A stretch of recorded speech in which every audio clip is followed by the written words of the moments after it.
ஆக்சுவலா young lab technicians நீங்க வந்து நிறைய வந்து லேப் சர்வீசஸ் அண்ட் லேப் ஓரியன்டேஷன்ல தான் இருந்திருப்பீங்க. வெரி ஃபியூ நீங்க முடிச்சு வந்தாலேயும் ஒரு 1 to 2% ஆஃப் த லேப் டெக்னீஷியன்ஸுக்கு தான் பிளட் பேங்க் பத்தின ஒரு ஓரியன்டேஷன் இருக்கும். But that is a main topic for you. அதனால இந்த இதுல வந்து பிளட் பேங்க்னா என்ன, அதோட ஓரியன்டேஷன் மெயினா ஒரு பிளட் டிரான்ஸ்ஃபியூஷன் சர்வீசஸோட orientation, how it was formed, how it is going to go, what are the norms we need to follow, என்ன காமன் தப்புகள் நம்ம பண்றோம், இது பத்தின ஒரு கிளாஸ்னா.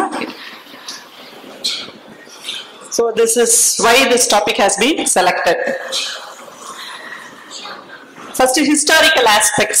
நம்ம ஆரம்பத்துல வந்து பிளட்டை பத்தி மனுஷனுக்கு வந்து எப்பயுமே ஒரு ஆர்வம் இருக்கும். அந்த காலத்துல எல்லாம் பாத்தீங்கன்னா பிளட் பாத் இதெல்லாம் அந்த ஈஜிப்தியன்ஸ் அண்ட் ரோமன்ஸ் எல்லாம் அதெல்லாம் பண்ணிட்டு இருந்தாங்க. அதனால they have a passion towards blood. Humans had a passion.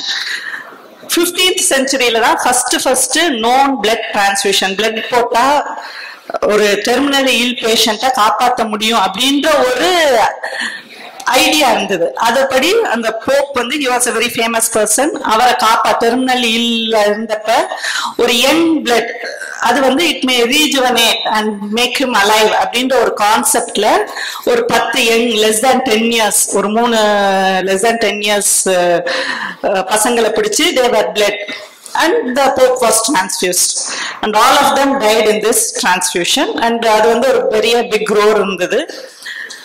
அதே பீரியட்ல ஹார்வின்றவர் வந்து they identified the circulatory system. எல்லா பிளட்டுமே வந்து வெயின்ஸ்குள்ள கண்டெய்ன்டா இருக்கு. It is being propelled by the heart. எல்லா இடமும் இந்த ஆக்சிஜன் கேரிங் கெப்பாசிட்டி இருக்கு அப்படின்ற கான்செப்டை வந்து கண்டுபிடிச்சாங்க. ஸோ அதுல வந்து blood vein to vein transfusions நம்ம பண்ணலாம் அப்படின்ற ஒரு ஐடியா வந்து வந்தது. திருப்பி இந்த டெத்துக்கு அப்புறமும் நம்ம வந்து இட் கேன் பி டன், இதை கண்டுபிடிச்சிருக்காங்க, இட் கேன் பி டன் அப்படின்ற ஒரு கான்செப்ட் வந்தது. இந்த ஒரு பேக்ரவுண்ட்ல அடுத்து திருப்பியும் பண்ணாங்க, டாக் டு டாக் டிரான்ஸ்ஃபியூஷன் பண்ணாங்க. அதுலயும் நிறைய டெத் இருந்துச்சு, பாதி அலைவா இருந்தது, பாதி டெத்தா இருந்தது.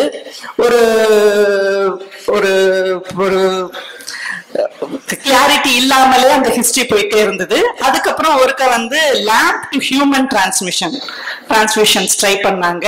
That also resulted in many deaths. அதுக்கப்புறம் sporadic cases of human to human transfusion எல்லாம் பண்ணி நிறைய டெத் ஆகி ஒரு பேன் பண்ற ஸ்டேஜ்ல நிறைய கண்ட்ரிஸ் வந்து அதை பேன் பண்ணாங்க. அப்புறம் திருப்பி 19th செஞ்சுரியில வந்து ஒரு போஸ்ட்மார்ட்டம் ஹெமரேஜ், ஒரு ஆன்டினேட்டல் மதருக்கு வந்து சிவியர் போஸ்ட்மார்ட்டம் ஹெமரேஜ் வந்தப்ப வேற வழியே இல்ல, the patient may die அப்படின்றப்ப ஹஸ்பண்ட இருந்து டிரான்ஸ்ஃபியூஸ் பண்ணாங்க, direct transfusion from husband to wife.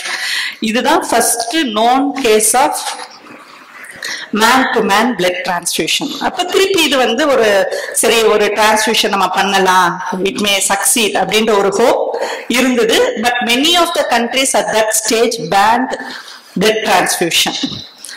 அடுத்த பிரேக் த்ரூ இன்வெஸ்டிகேஷன் எப்ப வந்துச்சு அப்படின்னா கார்ல் லான்ஸ்டைனர் அப்படின்றவர் 1901ல வந்து பிளட் குரூப் ஆன்டிஜென்ஸை கண்டுபிடிச்சாங்க.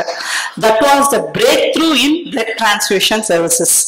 ஸோ ஏ குரூப் இருக்கு, பி குரூப் இருக்கு, ஓ குரூப் இருக்கு, இதுக்கெல்லாம் நேச்சுரலி அக்கரிங் ஆன்டிபாடிஸும் இருக்கு. இப்ப ஏ பிளட் குரூப் இருக்கிறான் அப்படின்னா அவனுக்கு ஆன்டி ஏ இருக்காது, they will be having anti-B antibodies. B group இருக்கு அப்படின்னா B antigens இருக்கும், anti-A antibodies இருக்கும். இந்த கான்செப்டை கண்டுபிடிச்சது வந்து curl Landsteiner. He is known as the father of transfusion medicine and also he won a Nobel Prize.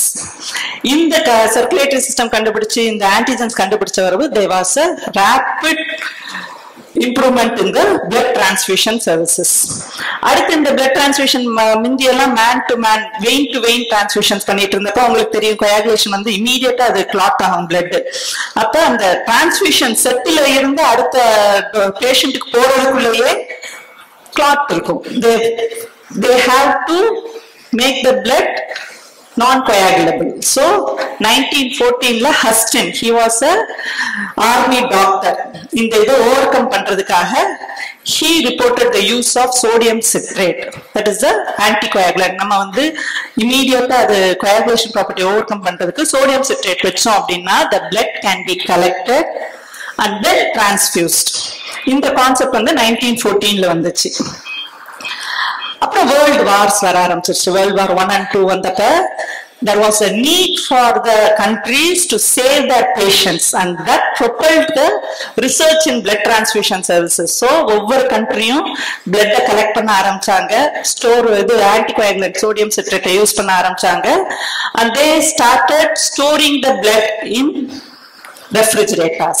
It is named as blood depots.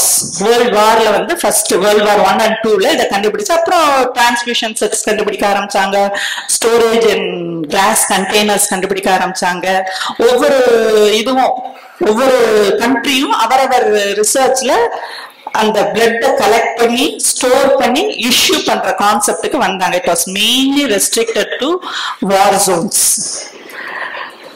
அதுக்கப்புறம் அப்புறம் வார் ஜோன்ஸ்ல நிறைய பேஷண்ட்ஸ் எல்லாம் சக்சஸ்ஃபுல்லா, நிறைய சோல்ஜர்ஸ் எல்லாம் சக்சஸ்ஃபுல்லா ட்ரீட் பண்ண ஆரம்பிச்ச பிறகு சர்வைவல் ரேட் எல்லாம் நல்லா இருக்கு, நம்ம ஆன்டிஜன் ஆன்டிபாடி ரியாக்ஷனை வச்சு கிராஸ் மேட்ச் பண்ணி கொடுத்தா நல்லா இருக்கு அப்படின்ற கான்செப்ட் வந்த பிறகு it was extended to civilian sector.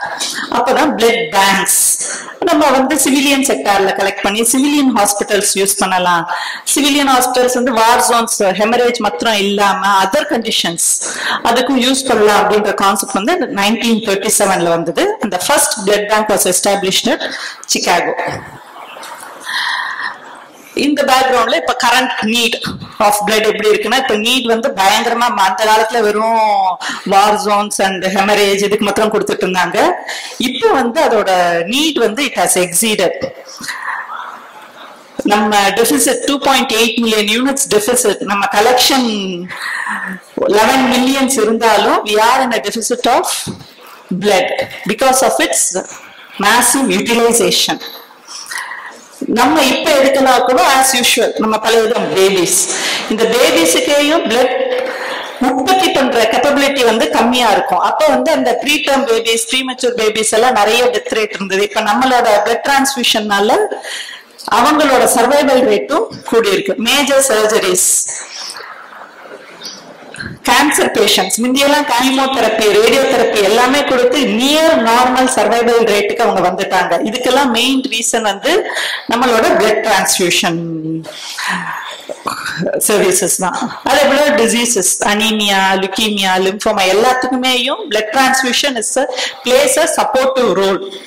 So நம்மளோட பிளட்டோட நீட் நிறைய இன்க்ரீஸ் ஆயிட்டே இருக்கிறச்ச அவங்க இதெல்லாம் பிளட் பேங்க்ஸ் நிறைய இடத்துல உற்பத்தி ஆக ஆரம்பிச்சிச்சு. ஒவ்வொரு இடமும் ஒரு ஹாஸ்பிட்டல்ஸ் அண்ட் சென்டர்ஸ் வந்து பிளட் பேங்க்ஸ் இதெல்லாம் பார்க்க ஆரம்பிச்சாங்க. அப்ப that needs to be regularised. So blood bank அப்படின்ற கான்செப்டை தே டுக் அப் and regulatory bodies were formed to regularize the blood bank services. Now the blood is termed as a drug and it comes under Drug and Cosmetics Act. இது வந்து ஒரு ஆக்ட்ல இருக்கு. அந்த ஆக்ட்ல அவங்க நிறைய rules வச்சிருப்பாங்க. அந்த ரூல்ஸ் எல்லாம் we have to follow the rules. if the rules அவ எப்படி பிளட்டை கலெக்ட் பண்ணணும், எங்க கலெக்ட் பண்ணணும், எப்படி ஸ்டோர் பண்ணணும், யாருக்கு இஷ்யூ பண்ணணும், இது எல்லாமே அவன் ட்ரக்ஸ் அண்ட் காஸ்மெட்டிக்ஸ் ஆக்ட்ல அவன் கொண்டாந்துருக்கான். அதை நம்ம we have to follow, and if we do not follow we can be penalized. Imprisonment வர they have their punishment in rules. So as a drug we need to follow the drugs and cosmetic rules that are amended day in and day out. Other regulatory bodies வந்து NACO இருந்தது. NACO இப்ப ரீசமன் பண்ணி DGHS and NHM national health mission இவங்களோட சேர்த்துட்டாங்க. இது எல்லாத்துக்குமே நம்ம அந்த ட்ரக்ஸ் அண்ட் காஸ்மெட்டிக்ஸ் ரூல்ஸை ஃப்ரேம் பண்றது யார் அப்படின்னா நம்மளோட national transfusion council, national blood transfusion council, that is the apex body of transmission services. அவங்க வந்து நம்ம எல்லாத்தையும் ஸ்டேக் ஹோல்டர்ஸ்ல இருந்து ஃபீட்பேக் வாங்கி யார்த்தெல்லாம் கலெக்ட் பண்ணலாம், என்னென்ன செய்யலாம் அப்படின்ற ஃபீட்பேக் அண்ட் ரிசர்ச் எல்லாம் பண்ணி they will be submitting their suggestions to the NHM and DGHS and they will be submitting to the drug controllers. அவங்க வந்து அதை இம்ப்ளிமெண்ட் பண்ணுவாங்க. once it is implemented and incorporated in the rules, it has to be followed. இந்த பேக்ரவுண்ட்ல we go into the basic work pattern of the blood bank. நம்ம பேசிக்கா என்ன இருக்கு ஒரு blood bank அப்படின்னா நம்மளோட ரெகுலேட்டரி பாடிஸ் என்ன சொல்றாங்களோ அதை ஃபாலோ பண்ணணும். that is the first and the foremost. அதை வச்சு என்ன செய்வோம் அப்படின்னா we have to collect the blood from the donors, அதை ப்ராசஸ் பண்ணணும், அதை ஸ்கிரீன் பண்ணணும், ஸ்டோர் பண்ணணும்.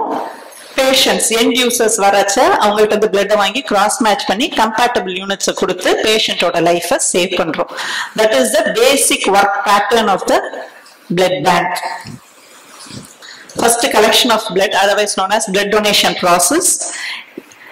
Most important thing is it should be only done in a licensed blood bank. நம்ம இப்போ ஒரு ஹாஸ்பிட்டல் இருக்கு, ஹாஸ்பிட்டல் உள்ள டாக்டர் நமக்கு ரொம்ப தெரிஞ்சவர், பேஷண்ட் ரொம்ப தெரிஞ்சவங்க, பேஷண்டோட அட்டெண்டர் ப்ளீட் பண்ண போறாங்க. இங்க இருந்து திருமங்கலத்துல இருந்து அய்யர் பங்களால இருக்கிற பிளட் பேங்க்ல வந்து நாங்க கொடுக்க முடியாது, இங்க பேஷண்ட் இங்கதான் இருக்கு, இங்கேயே கலெக்ட் பண்ணி இங்கேயே ஸ்கிரீன் பண்ணி இங்கேயே கொடுங்க அப்படின்ற கான்செப்ட் வந்து இட் வாஸ் தேர். ஆனா அது மாதிரி அதே இடத்துல கலெக்ட் பண்ணி அதே இடத்துல ரேபிட் ஸ்கிரீன் பண்ணி கொடுக்க கூடாது. It has to be done only in a licensed blood bank. Types of blood donation: allogenic donation, autologous donation. இப்ப ஒரு தேர்ட் பர்சன்ட் இருந்து வாங்கி இன்னொரு ஆளுக்கு கொடுக்கறது allogenic. autologous இப்ப நான் இருக்கிறேன், எனக்கு வந்து rare blood group, Bombay blood group, mother Duffy ஏதோ ஒரு ரேர் பிளட் குரூப் இருக்கு, எனக்கான டோனாஸ் இல்ல, but I need to go for a surgery அப்படின்னா I can donate my blood and undergo surgery after a period of time, ஒரு 20 days. So இது அப்புறம் அந்த சர்ஜரி அப்ப I can get my own blood for the transfusion. That is autologous transfusion. Blood donors, there are 3 type இருக்கு. ஒன்னு வந்து professional donors. Professional donors are banned as per the act. Professional donors யார் அப்படின்னா பணம் வாங்கிட்டு blood கொடுக்கறவங்க. Replacement donors யாருன்னா இப்ப நம்ம ரிலேட்டிவ் அட்மிட் ஆயிருப்பாங்க, அவங்களுக்கு நம்ம பிளட் கேட்டிருப்பாங்க, வேற வழியே இருக்காது, அவங்க வந்து கொடுப்பாங்க, அது வந்து ரீப்ளேஸ்மெண்ட் டோனார்ஸ். அடுத்தது வந்து வாலண்டரி டோனார்ஸ். நம்ம எல்லாருமே நம்மளா விரும்பி நம்மளோட பர்த்டேக்கு, நம்மளோட ஆனிவர்சரி ஃபங்க்ஷன்ஸ், ஏதாவது ஒரு நல்ல நாள், இதுக்கெல்லாம் நம்மளே போய் நம்ம வாலண்டியரா கொடுக்கறது வாலண்டரி டோனார்ஸ். இந்த 3லயும் ட்ரக்ஸ் அண்ட் காஸ்மெட்டிக்ஸ் ரூல்ஸ் படி நம்ம எடுக்க வேண்டியது வாலண்டரி டோனார்ஸ்ட இருந்து மாத்திரம் தான். மற்ற ரெண்டுமே it is not good. Why? மற்ற ரெண்டுட்ட இருந்து எடுக்க கூடாது, ஏன்? Any answers? ப்ரொஃபஷனல் டோனார்ஸ்ல இருந்து ஏன் எடுக்க கூடாதுன்றாங்க? Very good. TTA இன்ஃபெக்ஷன்ஸ் அவங்க வந்து கன்ஃபஸ் பண்ண மாட்டாங்க, அவங்களோட ரொட்டீன் ஹேபிட்ஸ் இதெல்லாம் they have to confess. Professional donors, replacement donors வந்து ஒரு நிர்பந்தத்தின் பேர்ல வருவாங்க. அவங்களும் உங்களுக்கு இந்த பழக்க வழக்கங்கள் இருக்கு, அவங்களுக்கு இந்த நோய்கள் எல்லாம் இருக்கா அப்படின்னு கேட்டோம்னா they will hide it. அவங்க வந்து காமனா அதை கன்ஃபஸ் பண்ணி வரமாட்டாங்க. Very good. So you are all awake. So next is the procedure for voluntary blood donation. அந்த டொனேஷன் ப்ராசஸ் எப்படின்னா இந்த 3 ப்ராசஸ் இருக்கு. ஒன்னு வந்து ப்ரீ டொனேஷன் கவுன்சிலிங். அவன் வர்றதுக்கு முன்னாடியே அவனோட எலிஜிபிலிட்டி கிரைட்டீரியா, ரெஃபரல் கிரைட்டீரியா எல்லாத்தையும் பார்த்து அவங்கள்ட்ட நல்ல கவுன்சிலிங் கொடுக்கணும். கொடுத்து மெடிக்கல் எக்ஸாமினேஷன் பண்ணி தான் பிளட் டொனேஷனுக்கு உள்ள அனுப்பணும். அப்புறம் blood donation process and post donation counselling முடிச்ச பிறகு அவங்களுக்கு கவுன்சிலிங் கொடுத்து நாங்க டெஸ்ட் எல்லாம் பண்ணோம்னா அதுல ரிசல்ட்ஸ் வந்துச்சுன்னா we will revert back அப்படின்றத அவங்கள்ட்ட சொல்லணும், கன்கரன்ஸ் வாங்கணும். முடிச்சுட்டு போறச்ச மோட்டிவேட் பண்ணணும், 3 மந்த்ஸுக்கு ஒருக்க 4 மந்த்ஸுக்கு ஒருக்க கொடுக்கலாம் அப்படின்றத. This is the donor eligibility criteria. இது எல்லாமே உங்களுக்கு வந்து அந்த ட்ரக்ஸ் அண்ட் காஸ்மெட்டிக் ரூல்ஸ் நெட்ல போட்டீங்கனாலே வந்துடும். And DGHS manual, director general of health services manual இருக்கு, அதுவும் நெட்லயே இருக்கும். All technicians they have to follow the DGHS manual. அவங்க நீங்க படிக்கிறச்சே அதை ஒருக்க நீங்க ரீட் பண்ணியிருக்கணும். and this is the usual criteria. And these are the deferral criteria. அடுத்து நம்ம டோனார் ஸ்கிரீனிங்ல 2 டெஸ்ட் நம்ம கட்டாயமா பண்ணுவோம், ஹீமோகுளோபினும் ஜெனரல் எக்ஸாமினேஷனும். ஹீமோகுளோபின் பண்ணாம டோனாரை எடுக்க கூடாது. There are many centers that take blood from donors in camps without doing hemoglobin estimation. நம்ம haemoglobin நார்மலா ஒரு டோனாருக்கு வந்து more than 12.5 grams percentage இருக்கணும். அவன் டொனேட் பண்றச்ச அவனுக்கு வந்து ஒரு 350 to 450 ml அவன் டொனேட் பண்ணுவான். அவங்க donate பண்றச்ச they will have a decrease in 1 gram. அது வந்து ரீசிந்தசைஸ் ஆயிடும். நம்ம எடுக்கிறச்சையே 12.5க்கு கம்மியா இருக்கிற டோனார்ஸ்ட எடுத்தோம் அப்படின்னா the donor will also become anemic. நீங்க நம்மளே ஒரு டோனாரை பேஷண்டா மாத்துவோம். அது வந்து பண்ணக்கூடாது. That is wrong. Iatrogenic நம்மளே ஒரு டோனாரை ஒரு பேஷண்டா உருவாக்க கூடாது. So before collecting a blood from a person, you have to do the hemoglobin estimation. இன்னொன்னு ஹீமோகுளோபின் எஸ்டிமேஷன் ஏன் பண்றோம் அப்படின்னா, ஒரு அனீமிக் டோனார்ல இருந்து எடுத்து நம்ம ஒரு பேஷண்ட்டை கொடுக்க போறோம். அப்ப அவனுக்கு ஒரு யூனிட்ல சரியாக வேண்டிய அனீமியா வந்து 2 யூனிட் ஆகி சரியாகும். இது வந்து டபுள் எட்ஜ் ஸ்வார்ட். ரெண்டுமே நம்ம பண்ணக்கூடாது. ஒரு டோனார பேஷண்ட் ஆக்க கூடாது, பேஷண்ட்டுக்கு 2 யூனிட் கொடுத்து அவனை பண்ணக்கூடாது, ரெண்டுமே பண்ணக்கூடாது. So before donating examine the haemoglobin, that is a must. அப்புறம் டொனேஷன் ப்ராசஸ் வந்து ரொம்ப உங்க எல்லாருக்குமே தெரியும், சிமிலர் டு ஃபிளிபாட்டமி. இதுல நம்ம என்ன மனசுல வச்சுக்கணும் அப்படின்னா, this is the first point of exposure to the atmosphere. நம்ம எப்பயுமே க்ளோஸ்ட் சர்க்கியூட்ல தான் எடுப்போம். அப்ப நம்ம ஃபிளிபாட்டமி பண்றச்சதான் we open the blood bags. It is the first point of site of entry of infection. அதனால நீங்க நல்ல ஃபிளிபாட்டமி ப்ரொசீஜர்ல நம்ம சைட்டை நல்லா கிளீன் பண்ணிடணும். அது கிளீனிங் ப்ரொசீஜர் வந்து டிஜிஹெச்எஸ் நார்ம்ஸ்ல 2 ப்ரொசீஜர்ஸ் கொடுத்துருக்காங்க. ஒன்னு வந்து பீட்டாடின் அண்ட் ஸ்பிரிட் கம்பைன் காம்பினேஷன்ல உள்ளது, இன்னொன்னு தனித்தனியா இருக்கிறது. அதை வந்து நீங்க ஸ்ட்ரிஞ்சென்ட்டா ஃபாலோ பண்ணணும். From the centre to outside நீங்க வந்து கிளீன் பண்ணி அதை போட்டு எடுக்கணும். This has to be followed to prevent septicemic back transfusion. And this is a post donation advice. It is present in all of your manuals. And அவனுக்கு assurance பண்ணணும். இப்ப 350 ml to 450 ml நம்ம எடுக்கிறோம் அப்படின்னா volume will be replaced immediately. Plasma within 24 hours. And red cells வந்து 4 to 8 weeksல replenish ஆயிடும். அதனாலதான் 12 weeksக்கு ஒருக்க they can donate. This is the basic concept about blood donation process. இது டோனார்ஸுக்குள்ள, ரெகுலர் டோனார்ஸுக்குள்ள பெனிஃபிட்ஸ். அவங்களோட கொலஸ்ட்ரால், பிபி இதெல்லாம் குறையுது. above all it is a noble and a self. So நம்ம வந்து நல்ல டோனாரை செலக்ட் பண்ணிட்டோம், டெஃபர் பண்றவங்க எல்லாம் டெஃபர் பண்ணிட்டோம், ஹீமோகுளோபின் லெவல்ஸை எஸ்டிமேட் பண்ணிட்டோம், கலெக்ட் பண்ணிட்டோம், aseptica collect பண்ணிட்டோம். Now we have to test for it. What are all the tests that can be done? Last row. What are all the tests that can be done for TTIs? Stand up. All 4. உங்களதான் எந்திரிங்க. Stand up.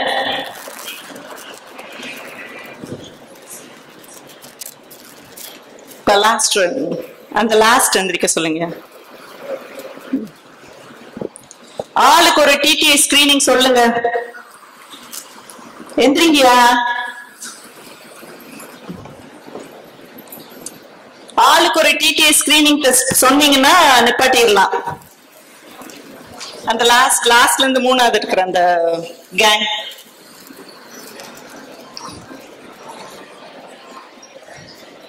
அந்த row யார்? லேடிஸ்க்கு அடுத்து இருக்கிற row தான். எந்திரிங்க.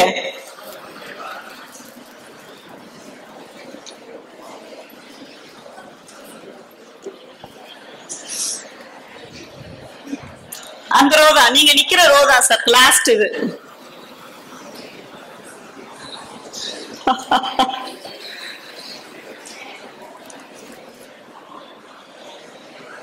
பின்னாடி இருந்து 3rd ரோ சார், பின்னாடி இருந்து 3rd ரோ. அந்த பசங்க அந்த ரோ தான். The same row. Come on, stand up. ஆளுக்கு ஒரு டெஸ்ட் சொன்னீங்கன்னா we will go to the next slide. எந்த சென்டர்? அடுத்து உள்ள 3 பேர்.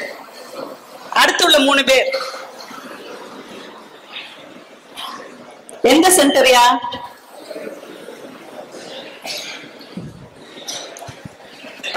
Malaria ma'am. எந்த சென்டர்ல இருந்து வரீங்க? Meenakshi mission hospital. ஓகே. ஒன்னு வந்து மலேரியா. Very good. அடுத்தது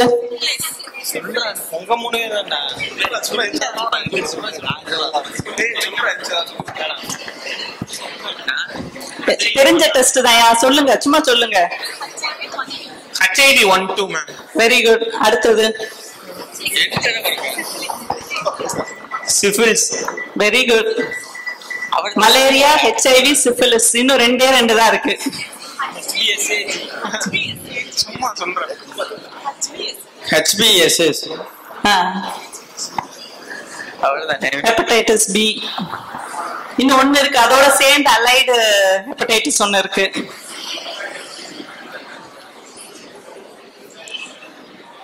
மீனாட்சி மிஷன் சொல்லுவாங்கயா.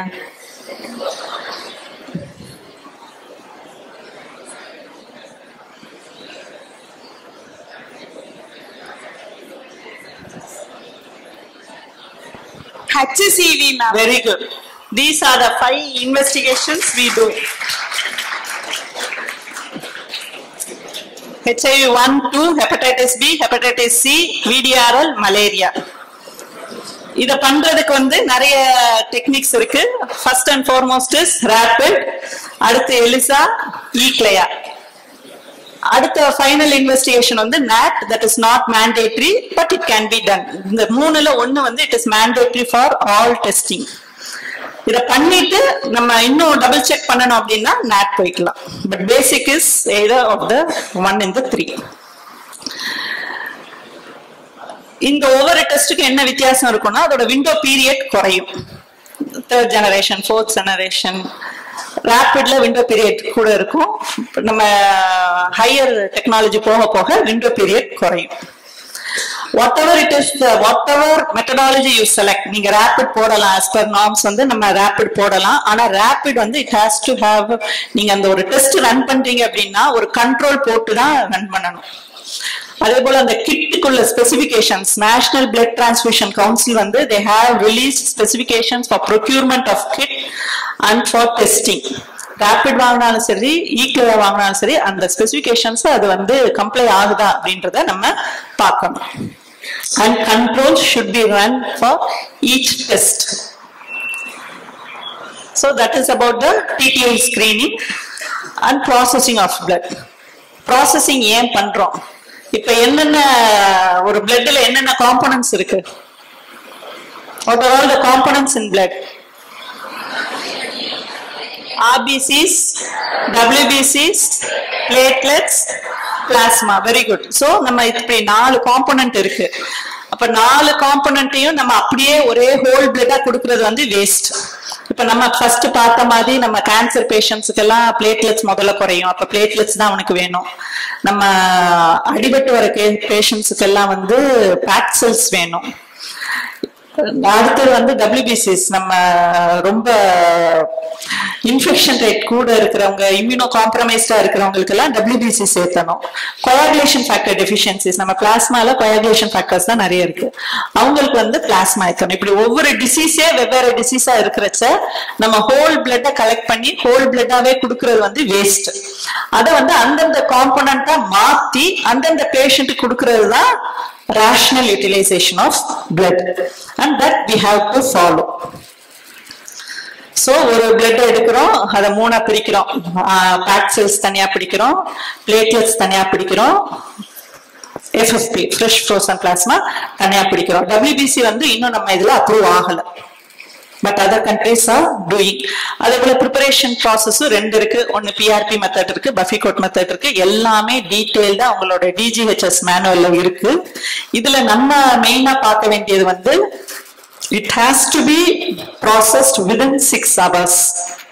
இன்னைக்கு வாங்கின பிளட்ட, கலெக்ட் பண்ண பிளட்ட நாளைக்கு நம்ம பிரிக்க கூடாது, இல்ல டெக்னீஷியன் வர்ற நேரம் பிரிக்க கூடாது. கலெக்ட் பண்ண உடனே வித்தின் 6 hours நம்ம அதை பிரிச்சோம் அப்படின்னா தான் vitality of the each components நம்ம மெயின்டைன் பண்ண முடியும்.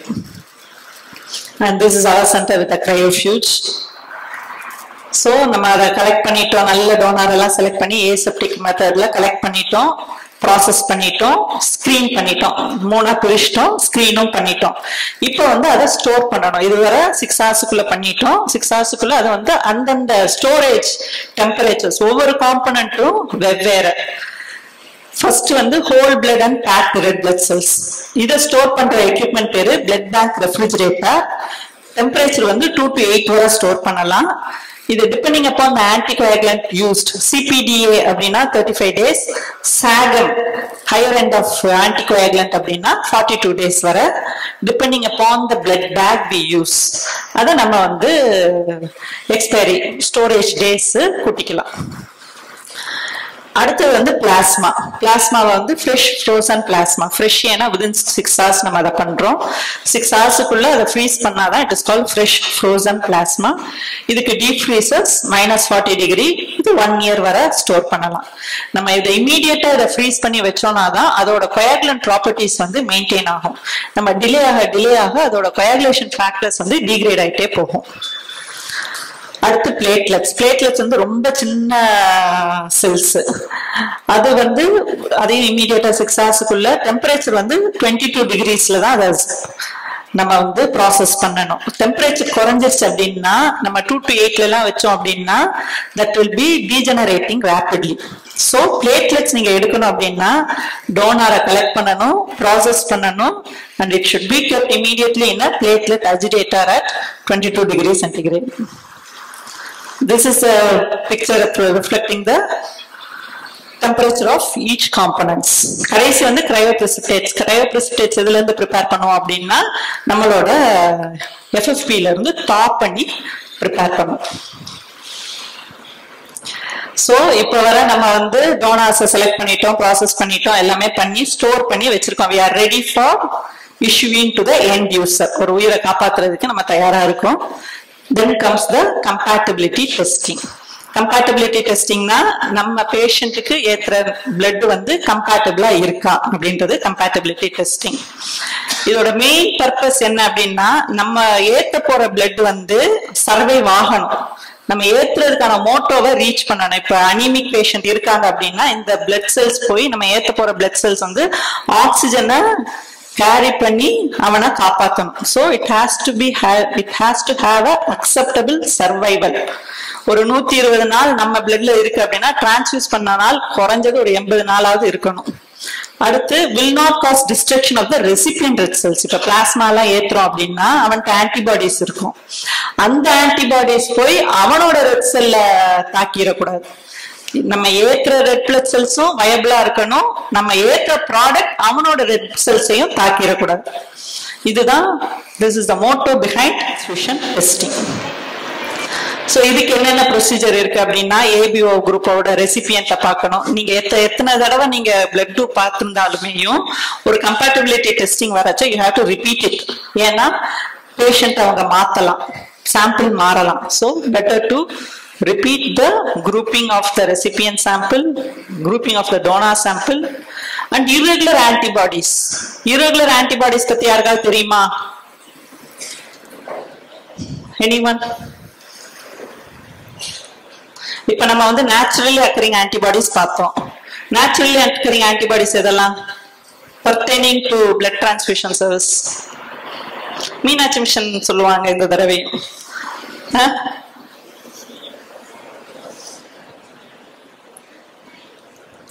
The same team.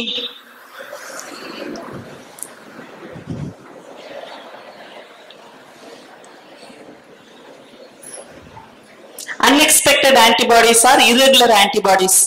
ஏதாவது ஒன்னு சொல்லுங்க, ஒரு unexpected or ஒரு irregular antibodies சொல்லுங்க. Anyone?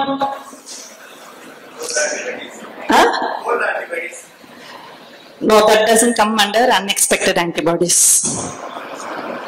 Naturally occurring antibodies சொல்லுங்கயா,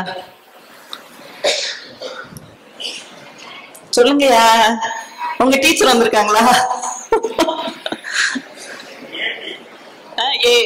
anti-A, anti-B, these are all naturally occurring antibodies. இப்ப நம்ம A குரூப்பா இருக்கிறோம் அப்படின்னாலே நமக்கு anti-B இருக்கும். நமக்கு வந்து அந்த எக்ஸ்போஸ் ஆகி தான் அந்த ஆன்டிபாடிஸ் ப்ரொடியூஸ் பண்ணணும்ன்ற அவசியம் இல்லை.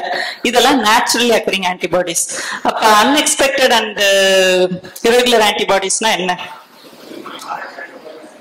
RH antibodies. Very good. So the students are not answering.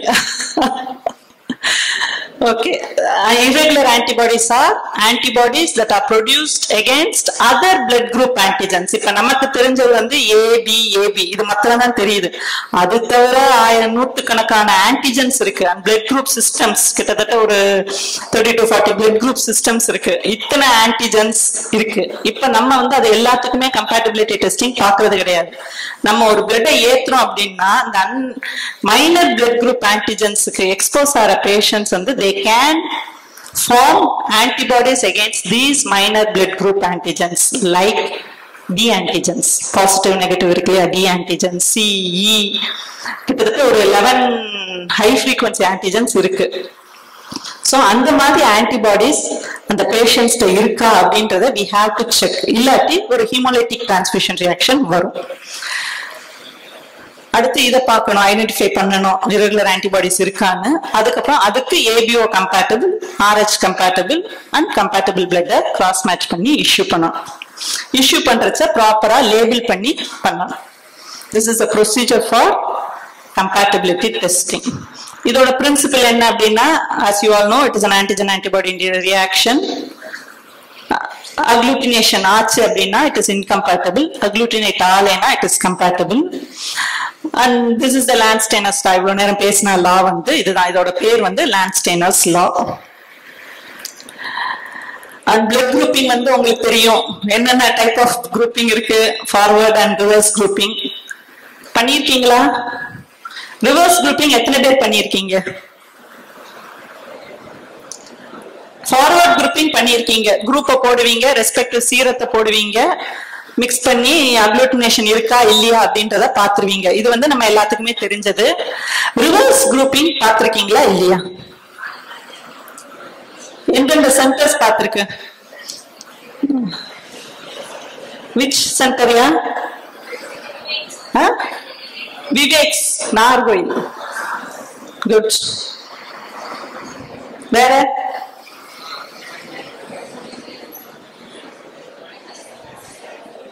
Meenakshi Mission பார்க்கலையா? ஓகே, ரிவர்ஸ் குரூப்பிங் வந்து கட்டாயமா பார்க்கணும். டிஜிஹெச்எஸ் மேனுவல் படி ஒரு பிளட் குரூப்பிங் பண்றோம் அப்படின்னா பிளட் பேங்க்ல ஒரு குரூப்பிங் நீங்க சர்டிஃபை பண்றதுக்கு முன்னாடி ரிவர்ஸ் குரூப்பிங் கட்டாயமா பார்க்கணும். ரிவர்ஸ் குரூப்பிங் என்ன அப்படின்னா ஏ செல்ஸை வச்சு இவங்க சீரத்தை வச்சு பண்றது. யூஸ்வலா பேஷண்ட் நம்ம செல்ஸை வச்சு நோன் சீரா வச்சு பண்ணுவோம். That is forward grouping. Reverse grouping வந்து பேஷண்டோட பிளாஸ்மாவை வச்சு நோன் பிளட் செல்ஸை வச்சு பண்ணுவோம். அவங்க கரஸ்பாண்டிங் ஆன்டிபாடிஸ் இருக்கா அப்படின்றத கண்டுபிடிக்கணும். நம்ம ஆன்டிஜென்ஸ் இருக்கான்றத மாத்திரம் கண்டுபிடிச்சு முடிவு பண்ணக்கூடாது. கரஸ்பாண்டிங் ஆன்டிபாடிஸ் இருக்கான்றதையும் கட்டாயமா கண்டுபிடிச்சுதான் ஒரு குரூப்பை சர்டிஃபை பண்ணணும். This is forward typing and this is a reverse typing. Known antigens. Known antigens வந்து in-house cells. ஒரு 3 A positive donors-ல இருந்து blood bag-ல இருந்து cells எடுத்து கொடுத்து A cells வச்சுக்கலாம், B cells வச்சுக்கலாம், O cells வச்சுக்கலாம். இதுக்கு நம்ம reverse grouping பண்ணணும். ஒரு சில சமயம் இப்ப எங்களுக்கெல்லாம் கிட்டத்தட்ட மாசத்துக்கு ஒரு 2 கேஸாவது வந்துருது. Forward typing A-யா இருக்கும். ஆனா backward typing-ல வந்து anti-B இருக்காது. அப்ப we will be reverting back. ஏன் ஆன்டி-பி இல்ல அப்படின்றது வந்து we have to do further tests. இப்ப போஸ்ட் கோவிடா இந்த மாதிரி டிஸ்கிரிபன்சிஸ் வந்து நிறைய வருது.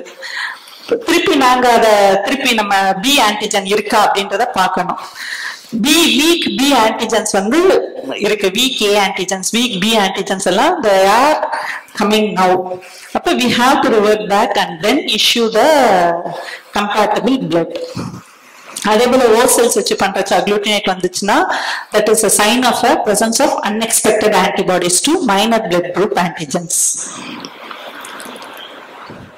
அடுத்து RHD typing. RHD typingல வந்து ரிவர்ஸ் டைப்பிங் இருக்கா, பேக்வர்ட் டைப்பிங் இருக்கா இல்லையா?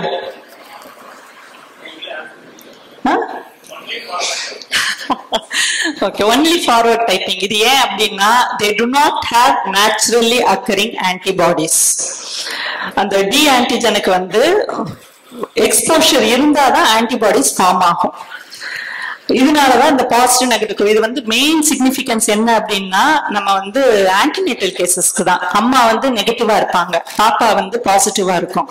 அப்ப வந்து அந்த ஃபீட்டஸ்ல இருக்கிற ஆன்டிஜன் எக்ஸ்போஷர் மதருக்கு வந்துச்சு அப்படின்னா she will be producing anti-D antibodies. இது வந்து ஃபர்ஸ்ட் பிரெக்னன்சியை விட்டுரும். ஆனா அடுத்தடுத்த பிரெக்னன்சில இந்த ஆன்டி-D ஆன்டிபாடிஸ் வந்து IgG டைப். நம்ம நேச்சுரலி ஆக்கரிங் ஆன்டிபாடிஸ் எல்லாம் IgM டைப், ஆனா இது வந்து IgG டைப். இந்த IgG டைப் என்ன செய்யும் அப்படின்னா பிளாசண்டாவை கிராஸ் பண்ணிடும். இப்ப ஏபிஓ அம்மா ஏயா இருக்கும், பிள்ளை ஓவா இருக்கும், ஆனா எல்லாமே சர்வைவ் ஆகும். ஏபிஓ டிஸ்டர்பன்ஸ் இல்ல, ஃபீட்டஸ் வந்து அஃபெக்டே ஆகாது. ஏன்னா அது IgM, அது கிராஸ் பண்ணாது, ஃபீட்டஸும் வெளியே வந்துடும், அம்மாக்கும் ஒன்றும் ப்ராப்ளம் இருக்காது. ஆனா இந்த டி பாசிட்டிவ் நெகட்டிவ்ல IgG ஃபார்மேஷன்ன்றதுனால அது பிளாசண்டாவை கிராஸ் பண்ணி ஃபீட்டஸோட செல்ஸை அஃபெக்ட் பண்ணும். இதுக்கு பேர் தான் haemolytic disease of fetus and newborn. இந்த மாதிரி ஒரு நெகட்டிவ் மதர் வந்துட்டாங்க அப்படின்னா அவங்களுக்கு நீங்க வந்து ப்ராப்பரா டி டெஸ்டிங் பண்ணணும். அவங்களுக்கு ஆன்டி-டி இருக்கான்றதையும் கன்ஃபார்ம் பண்ணணும், பண்ணிட்டு அவங்கள ஃபாலோ பண்ணணும். இதுல இன்னொரு கேஸ், ஒரு இன்ட்ரெஸ்டிங் கேஸ் வந்திருந்தது எங்களுக்கு. ஒரு 23 year old செகண்ட் கிராவிடா எங்க ஜிஹெச்க்கு வராங்க. அவங்களுக்கு நாங்க பார்த்தப்ப டி பாசிட்டிவ், டி நெகட்டிவ், அம்மா வந்து டி நெகட்டிவ். சரி, அம்மா டி நெகட்டிவ், நமக்கு வந்து ஆன்டி-டி இருக்காது அப்படின்னு நாங்க நினைச்சோம். ரொட்டீன் டெஸ்ட்ல நம்ம டி வேரியன்ட் பார்க்க சொன்னாங்க. நம்ம பார்த்தப்ப இட் வாஸ் ஆன்டி-டி ஆன்டிபாடிஸ் இருந்துச்சு. அப்ப வந்து அவங்க ரிலேட்டிவ்ஸ் எல்லாம் வந்தப்ப அவங்க ஹிஸ்டரி எல்லாம் கேட்டப்ப அவங்க சொன்ன இது வந்து நான் வந்து அண்ணன் தான் கொடுத்தான் பிளட், வந்து இதுக்கு முன்னாடி நாங்க ஏற்றிருக்கோம், எங்களோட ரிலேட்டிவ் தான் அண்ணன் தான் கொடுத்தான், அவனும் நெகட்டிவ் தான், நாங்க அந்த பிளட்டை தான் டிரான்ஸ்ஃபியூஸ் பண்ணியிருக்கோம், எங்க ரிலேட்டிவ் பிளட்டை தான் டிரான்ஸ்ஃபியூஸ் பண்ணியிருக்கோம், அதனால இது வந்து இப்படி ஒரு எக்ஸ்போஷர் இருக்கிறதுக்கு வாய்ப்பு இல்லை. ஃபர்ஸ்ட் பேபியும் நெகட்டிவ், அம்மா negative, first baby negative, blood டிரான்ஸ்ஃபியூஷனும் நெகட்டிவ் தான் டிரான்ஸ்ஃபியூஷன், அதனால இப்படி ஆன்டி-டி ஆன்டிபாடிஸ் எப்படி வந்தது தெரியல அப்படின்னாங்க. இப்ப நாங்க பிளட் கேட்டப்பையும் அதே டோனார் தான் கொடுப்பாங்க, ஏன்னா அதுதான் ரிலேட்டிவ், அதே டோனார் தான் எங்க பிள்ளை கொடுப்பாங்க அப்படின்னு they insisted. And we collected the blood from the same donor. Collect பண்ணி நாங்க டெஸ்ட் பண்ணப்ப ஃபர்ஸ்ட் இதுல வந்து it was negative.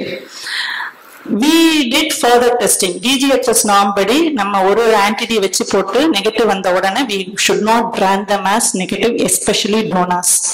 You have to do DU test. DU test என்ன அப்படின்னா it is a Coombs test. Coombs reagent போட்டு, ஏன்னா இது வந்து incomplete IgG antibodies வந்து incomplete antibodies அப்படின்பாங்க.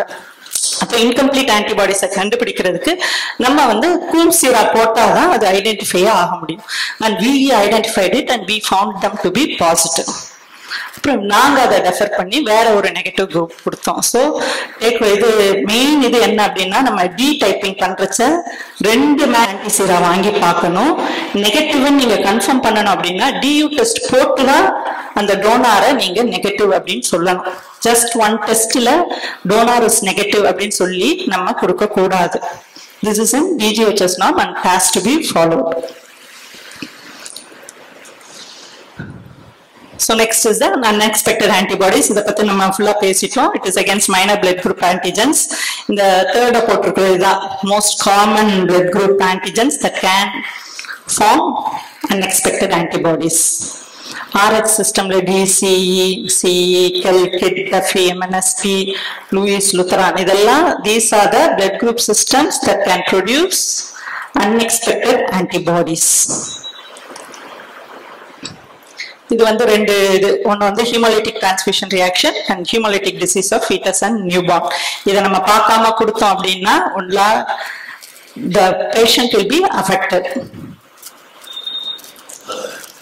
Indirect Coombs test எல்லாம் உங்களுக்கு தெரியும். I don't think I need to stress on it. இது எல்லாமே it is given in DGHS manual thoroughly and you can follow it.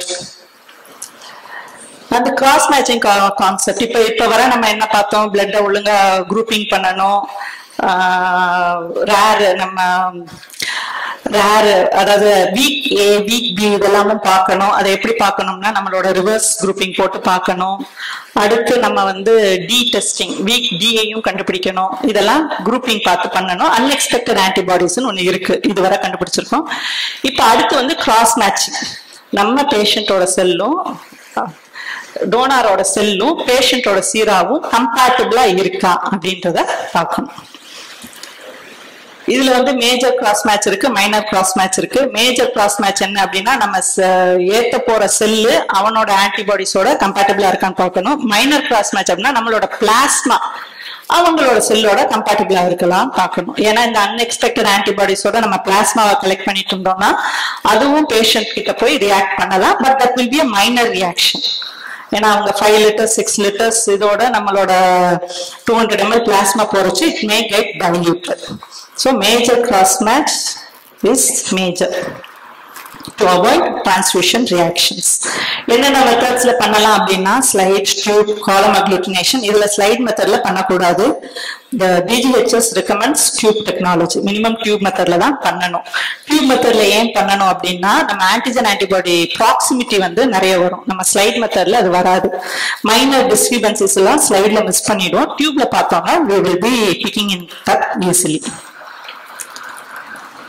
So this is the major cross match. Major cross match எல்லாம் உங்களுக்கு தெரியுமா தெரியாதா?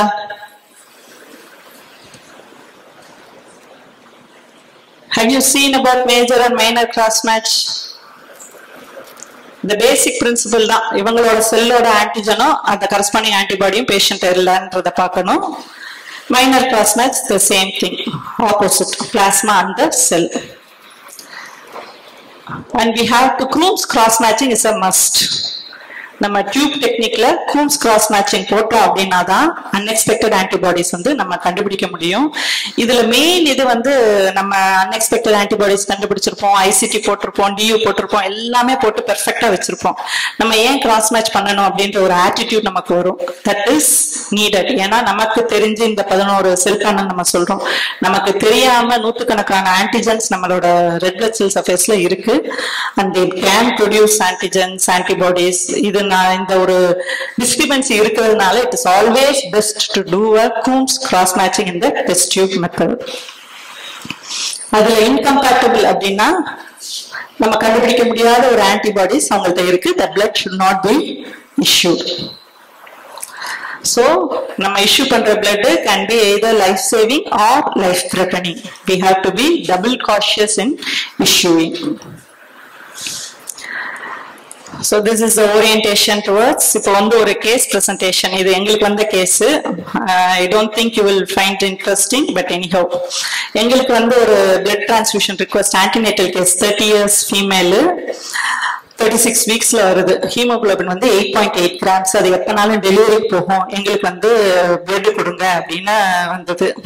Patient வந்து B positive and எங்களுக்கு போட்டப்பையும் B positive, ஒரு டிஸ்கிரிபன்சியும் இல்லை. அதுக்கப்புறம் கன்வென்ஷனல் டியூப் டெக்னாலஜி போட்டு ஐஐடி போட்டோம் நம்ம அன்எக்ஸ்பெக்டட் ஆன்டிபாடிஸ். அதுல வந்து 3+ பாசிட்டிவ் அக்ளூட்டினேஷன் வந்துச்சு. So IIT was positive. That is presence of some unexpected antibodies at 36 weeks. அதுக்கப்புறம் அதை வந்து கிராஸ் மேட்ச் பண்ணி பார்த்தோம். சரி நம்ம வந்து கிராஸ் மேட்ச் நான் ஸ்பெசிபிக் ரியாக்ஷன்ஸ் எதுவும் இருக்கலாம், நம்ம கிராஸ் மேட்ச் பண்ணோம் அப்படின்னா it was also 3+ incompatible. So நம்ம வந்து டிரான்ஸ்ஃபியூஷனை நிப்பாட்டிட்டோம். பேஷண்ட்டை போய் ப்ரொசீட் பண்ணி அவங்க கிளினிஷியன்ஸை போய் பார்த்து ஹிஸ்ட்ரிஸ் எல்லாம் எடுத்தோம். கேஸ் டீட்டெயில் என்ன அப்படின்னா அதே தான். First pregnancy normal private hospital, second pregnancy அப்போ ஹிஸ்ட்ரி ஆஃப் பிளட் டிரான்ஸ்ஃபியூஷன் இருந்திருக்கு, தேர்ட் பிரெக்னன்சி வந்து ப்ரெசன்ட் பிரெக்னன்சி. அதுக்கப்புறம் நம்ம எந்த ஆன்டிபாடி அப்படின்றத கண்டுபிடிக்கணும். So we were left in a fix. Patient வந்து 36 weeksல இருக்கு, நம்ம பிளட் ஏற்றணும், ஆனால் ஒரு அன்எக்ஸ்பெக்டட் ஆன்டிபாடி இருக்கு. அதனால அது என்ன ஆன்டிபாடி அப்படின்றத கண்டுபிடிச்சு அந்த ஆன்டிபாடிக்கான கரஸ்பாண்டிங் ஆன்டிஜன் இல்லாத பிளட்டை நம்ம டிரான்ஸ்ஃபியூஸ் பண்ணணும். So we went for antibody identification. நம்ம இந்த 11 ஆன்டிஜன்ஸ் பார்த்தோம்ல, டஃபி, லூத்ரான், எம்என்எஸ், அதெல்லாம் இருக்கிற செல் பேனல் வந்து it is available commercially. It is available in our government Rajaji hospital also. அதை வச்சு பண்ணப்ப செகண்ட் அண்ட் தேர்ட் செல் பேனல்ல இன்கம்பேட்டபிளா, அதாவது பாசிட்டிவ் ரியாக்ஷன் வந்துச்சு. அப்புறம் ஆன்டிபாடி ஐடென்டிஃபிகேஷன், அது வந்து 11 செல் பேனல். ஒவ்வொரு பேனல்லையும் டிஃப்ரெண்ட் காம்பினேஷன்ஸ்ல போட்டு பர்டிகுலர் ஆன்டிஜன்ஸை ஐடென்டிஃபை பண்றது. அது பார்த்தப்ப எங்களுக்கு வந்து ஆன்டி-C அண்ட் ஆன்டி-E ஆன்டிபாடிஸ் பேஷண்ட்டை ப்ரெசண்டா இருந்துச்சு. So we were forced to get a C and E negative donor. அப்ப நாங்க என்ன செஞ்சோம் அப்படின்னா மதருக்கு ஒரு phenotyping, that is a routine to confirm it. Mother வந்து C and E நெகட்டிவா இருந்தாங்க. அண்ட் நாங்க இதை டைட் ஓவர் பண்றதுக்காக நாங்க வந்து கிட்டத்தட்ட ஒரு 50 யூனிட்ஸ் கிராஸ் மேட்ச் phenotype பண்ணோம். 50 யூனிட்ஸ் ஆஃப் பிளட் வந்து phenotype பண்ணி both C and E negative blood units நாங்க வந்து செலக்ட் பண்ணி 34 யூனிட்ஸ் பண்ணி 2 கம்பேட்டபிள் யூனிட்ஸ் செலக்ட் பண்ணி வச்சிருந்தோம். ஆனா அவங்க வந்து patient was not willing to get treatment at our hospital and ஏஎம்ஏல அவங்க போயிட்டு நாங்க வந்து பேஷண்ட் அட்டண்டர்ஸ்டையும் கூப்பிட்டு பேசிட்டோம், பேஷண்ட் ட்ரீட்டிங் பிசிஷியன்ட்டையும் கொடுத்து பேசிட்டோம். சிஇ நெகட்டிவ் இருக்கு, ஆன்டிபாடிஸ் இருக்கு, so C and E negative blood தான் கொடுக்கணும், வி ஹவ் ஐடென்டிஃபைட் டூ அப்படின்னு சொல்லி கேஷீட்டு டிஸ்சார்ஜ் சம்மரி எல்லாத்தையும் எடுத்து வச்சு பேஷண்ட் ஏஎம்ஏல அவங்க ஊருக்கு போயிட்டாங்க. நாங்க இந்த 2 யூனிட் ஏன்னா ஒரு 4 வீக்ஸ் வரை நம்ம பார்ப்போம், அவங்க வந்து டெலிவரிக்கு வர்றச்ச we need to have that blood அப்படின்றதுனால நாங்க வந்து அதை ஸ்டோர் பண்ணி வச்சிருந்தோம். 2 வீக்ஸுக்கு அப்புறம் பேஷண்ட் எங்களுக்கு திருப்பி வந்துச்சு. எப்படி வந்துச்சு அப்படின்னா அக்யூட் ரீனல் ஃபெயிலியரோட இன்ட்ராய்ட்ரைன் டெத்தோட எங்களுக்கு வந்துச்சு. என்ன அப்படின்னு பார்த்தா it was transfused in a private hospital without showing all the histories. அவங்க வந்து இமீடியட் ஸ்பின்ல கிராஸ் மேட்ச் பண்ணி பிளட்டை இஷ்யூ பண்ணிட்டாங்க. இந்த லெவல்ல அது வந்தப்ப we were issuing the collected 2 units. So you have to be very cautious in issuing the blood to a patient. It will affect 2 lives. Under that background, அடுத்து வந்து advanced concepts. I don't think you need it, but anyhow apheresis னு ஒன்னு இருக்கு. Apheresis னா to take away the components. Plasmapheresis, plasma மாத்திரம் எடுக்கிறது. இப்ப இந்த கன்வாலசன்ட் பிளாஸ்மா எல்லாம் எடுத்தோம் இல்லையா கோவிடுக்கு, பிளாஸ்மாவை மாத்திரம் எடுத்து அதை ட்ரீட்மெண்டா கொடுக்கறது, அது வந்து பிளாஸ்மா ஃபெரசிஸ். பிளேட்லெட் ஃபெரசிஸ், இப்ப வந்து நம்ம ஒரு பிளேட்லெட் யூனிட் கொடுக்கணும் அப்படின்னா ரேண்டம் டோனார் பிளேட்லெட்ஸ்ல இருந்து எடுத்தோம்னா ஒரு யூனிட் கிட்டத்தட்ட 4 டோனாட் இருந்து எடுக்கிறத பூல் பண்ணி நம்ம கொடுக்கணும். நம்மளோட இன்க்ரிமெண்ட் வேணும் அப்படின்னா, பிளேட்லெட் இன்க்ரிமெண்ட் வேணும் அப்படின்னா கிட்டத்தட்ட 4 to 6 டோனார்ஸ்ல இருந்து பூல் பண்ணி கொடுப்போம். ஆனா அது வந்து நிறைய 4 to 6 டோனார்ஸ்க்கு எக்ஸ்போஷர் இருக்கும். அது வந்து it is not good for the patient. அதனால வந்ததுதான் பிளேட்லெட் ஃபெரசிஸ். இது என்னன்னா இந்த மிஷின்ல வெறும் பிளேட்லெட்ஸ், கான்சென்ட்ரேட்டட் பிளேட்லெட்ஸ் மட்டும் எடுப்போம். 4 to 6 units of random donor platelets கொடுக்கறதுக்கு single unit of platelets from platelet pheresis கொடுத்து எடுக்கலாம். therapeutic plasma exchange, paracular paste poisoning எல்லாம் therapeutic plasma exchange அதே மிஷின்ல வச்சு நம்ம பண்றோம். இதெல்லாம் blood transfusion services ஓட extended responsibilities, but it doesn't come under Drug and Cosmetics Act. It can be done in a hospital setting, not by the blood bank itself.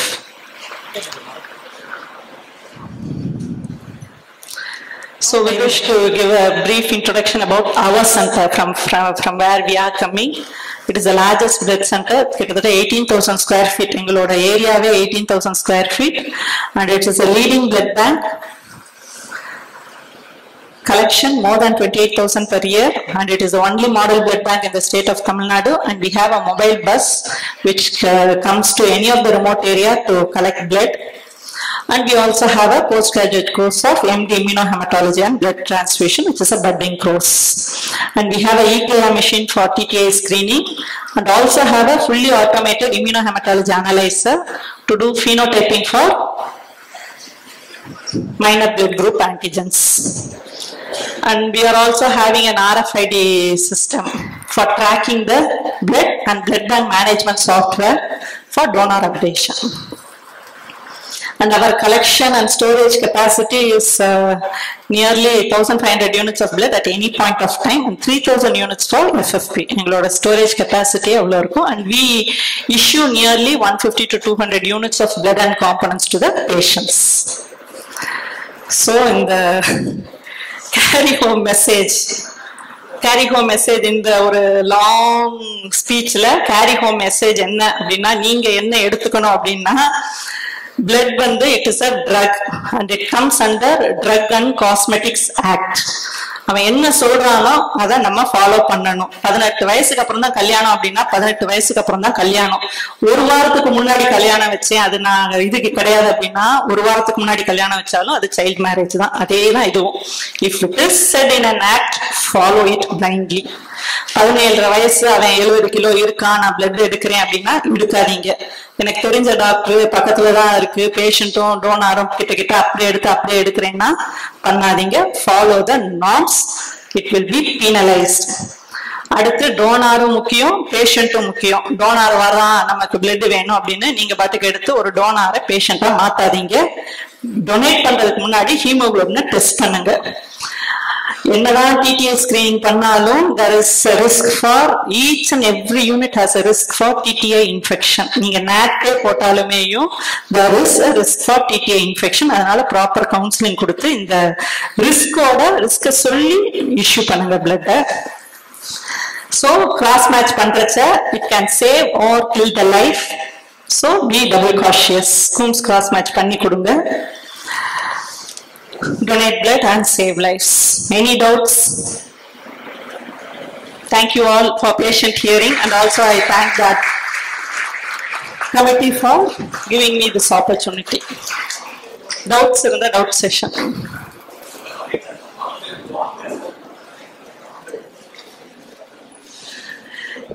இதுல வந்து இப்ப நாங்க வந்து அட்வான்ஸ்டா அதர் பிளட் குரூப் ஆன்டிஜன் சொன்னோம். இவங்க வந்து பாம்பே ஓ group பத்தி சொல்லுங்க அப்படின்னு இருக்காங்க. நம்ம எல்லா பேஷண்ட்ஸுக்குமே எல்லா எனி டோனார்ஸ்க்கும் குரூப்பிங் பாக்குறச்ச வந்து ஓ அப்படின்னு வந்துச்சு அப்படின்னா நம்ம அடுத்த ஸ்டெப்புக்கு போகணும். பாம்பே ஓ குரூப்பை நம்ம வந்து ரூல் அவுட் பண்ணணும். இது ஏன் அப்படின்னா நமக்கு வந்து இப்ப பாம்பே ஓ குரூப்போட இன்சிடென்ஸ் வந்து கூடிட்டே போகுது. நாங்கெல்லாம் கிட்டத்தட்ட 10 கேசஸாவது ஒரு வருஷத்துக்கு நம்ம பார்த்துறோம்.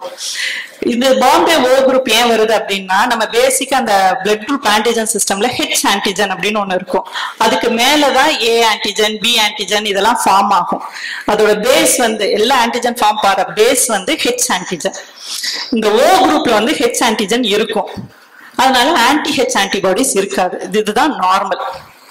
ஒரு சில ரேர் டோனார்ஸ் ரேர் இண்டிவிஜுவல்ஸ்ட வந்து இந்த ஹெச் ஆன்டிஜனே இருக்காது. அப்ப இவங்களுக்கு வந்து நேச்சுரலி அக்கரிங் ஹெச் ஆன்டிபாடிஸ் இருக்கும். அப்ப இந்த மாதிரி கேஸுக்கு நீங்க வந்து இந்த ஹெச்ச கன்ஃபார்ம் பண்ணாம ஓதா இருக்குது அப்படின்னு நம்ம ஓ குரூப் அப்படின்னு நினைச்சு ஓ பிளட் நம்ம கொடுத்தோம் அப்படின்னா அந்த patient will be having anti H antibodies. Bombay O குரூப்பா இருப்பா, நீங்க ஓ குரூப்பை கொடுப்பீங்க. அப்ப அந்த ஆன்டி ஹெச் ஆன்டிபாடிஸ் வந்து ஃபுல்லா நீங்க டிரான்ஸ்யூஸ் பண்ற 350 ml லைஸ் பண்ணிடும். The patient will go for an acute hemolytic transfusion reaction and death. So all O groups should be confirmed with anti-H sera to rule out Bombay blood group. This is a must. And Bombay blood group patient அப்படின்னா they have to be identified. அவங்கள வந்து அவங்க ஒரு circle form பண்ணிக்கணும். இப்ப பாம்பே ஓ group அவங்க ஏதாவது accident ஆயிருந்தா அவ்வளவு சீக்கிரம் கிடைக்காது. அது வந்து நம்ம அவன் சொல்லணும் இது வந்து பாம்பே ஓ குரூப் அப்படின்றது அவங்களுக்கு தெரியணும். அண்ட் அவங்க இந்த சர்க்கிள்ல அவங்க அடிபட்டாங்கன்னா அவங்க donors they have to identify. And we are proud to say we have nearly 15 Bombay O group donors and we save many lives of Bombay O group.